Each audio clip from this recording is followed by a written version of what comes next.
Hi, I'm Patu from Free FinCal, and today let's discuss how would you invest if you get 1 crore suddenly.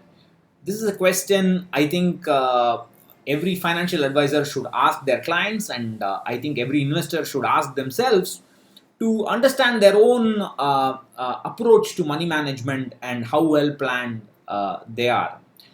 If you are coming here without any kind of introduction to Free FinCal or who I am and what I talk about, then the answer I am going to give will probably disappoint you. You'll need to have a lot more background to what I'm trying to say, but let me give you a brief introduction. Now, 1 crore is some kind of psychological barrier for many of us. We think, oh, that's a lot of money. That is the reason why many people take 1 crore term policy without even considering whether they need how much they need for life insurance, whether 60 lakhs is enough or they need 2 crores. They just take 1 crore because it's some uh, you know barrier that is associated with that crorepati. I don't know what. Um, I think that approach to money management is completely wrong, and I think when if you ask people what would you do if you suddenly got 1 crore, you'll get all sort of answers. They'll say I will take that 1 crore and buy myself a pension plan and guarantee income for the rest of my life.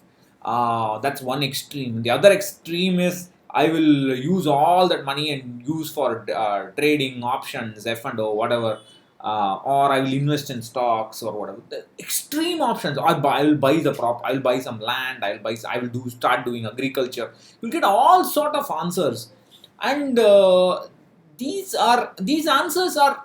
I mean, they are more.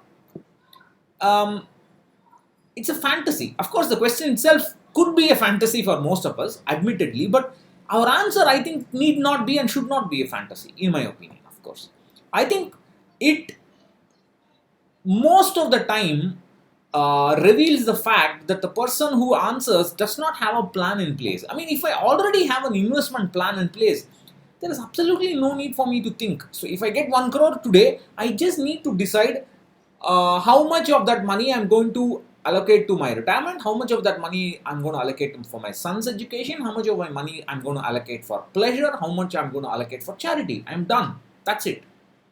There's nothing else to worry about. I don't need to do any special things because already the investments are in place. So if I let's say if I get 1 crore and I allocate 50 lakhs to my retirement corpus, I will just take 60% of that money and put it in equity and 40% of it and put it in fixed income. Done. That's it. Nothing else. There is no drama. There's no need for a dream. There's no need for a fantasy.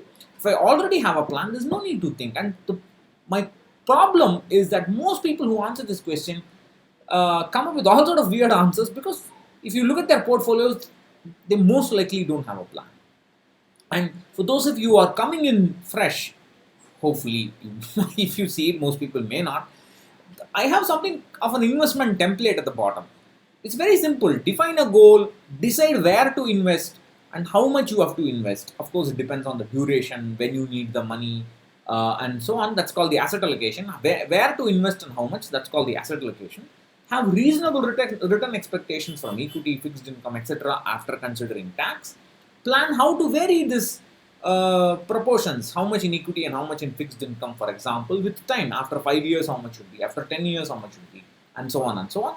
Then and only then decide the investment categories. Finally, invest. The last step is actually investing. The problem with most of us is, and I keep saying this every time, we are always thinking about this last step without worrying about any of these. We are, I will put money here, I will put money there. No, that's just lack of planning.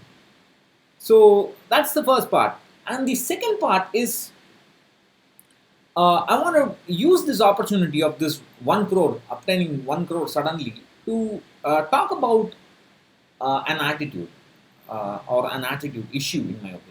So, to become rich, we need to put in effort, we need money, we need to have a vision. We must tell ourselves, I've been saying this for a long time, we need to tell ourselves we are going to become rich, we are going to become multi crorepati's, and we need to plan. We need to invest right and plan.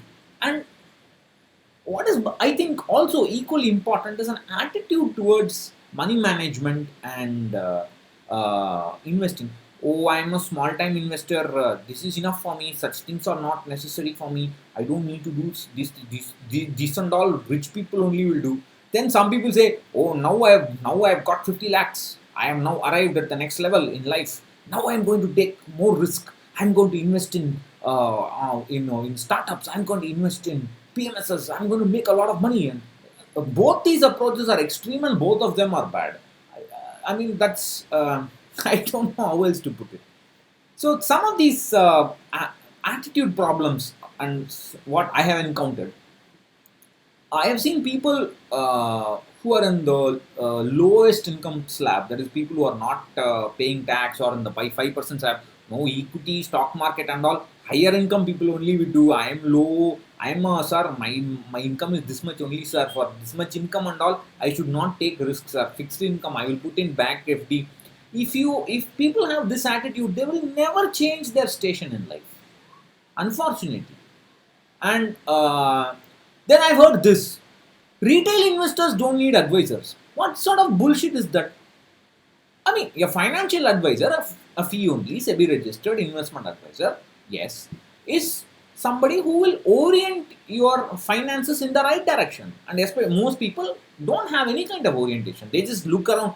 It's like a compass needle which does not react to north. A financial advisor shows the investor that's north, go orient that side. It doesn't matter whether the net worth is 10,000 or 1 lakh or 10 crores. How does it matter? It's financial advice.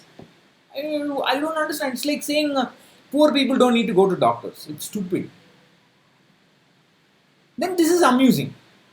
Risk management is only for the rich. I've heard people say, no, I don't need to diversify my portfolio in there and there and that.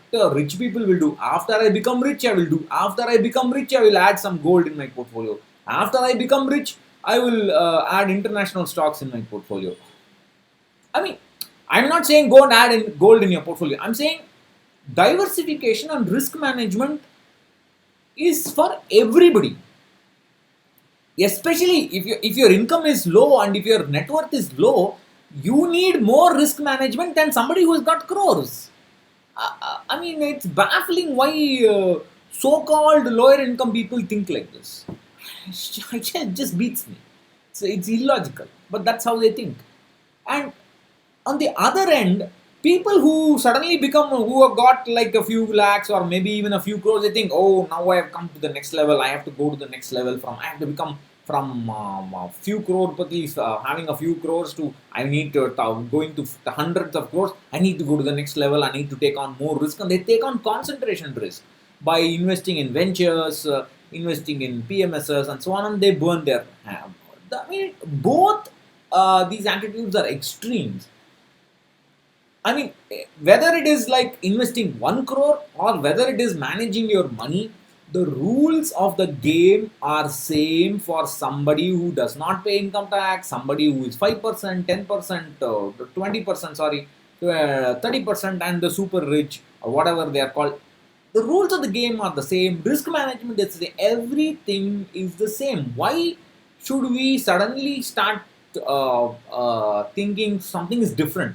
Something different has happened to us if we get 1 crore, or certain things we should not do because our income is less.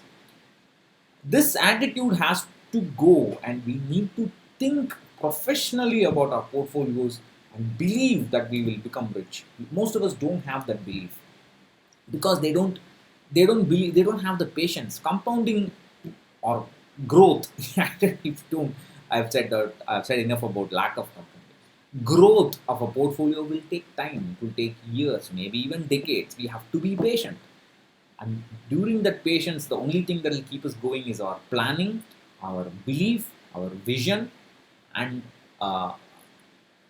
essentially, uh, and discipline and focus. Whatever. That's all there is to it. And but that's hard enough. So let me know if you disagree, agree, whatever. So that's what I wanted to say. Hope I'm not ranted on too much. Catch you later.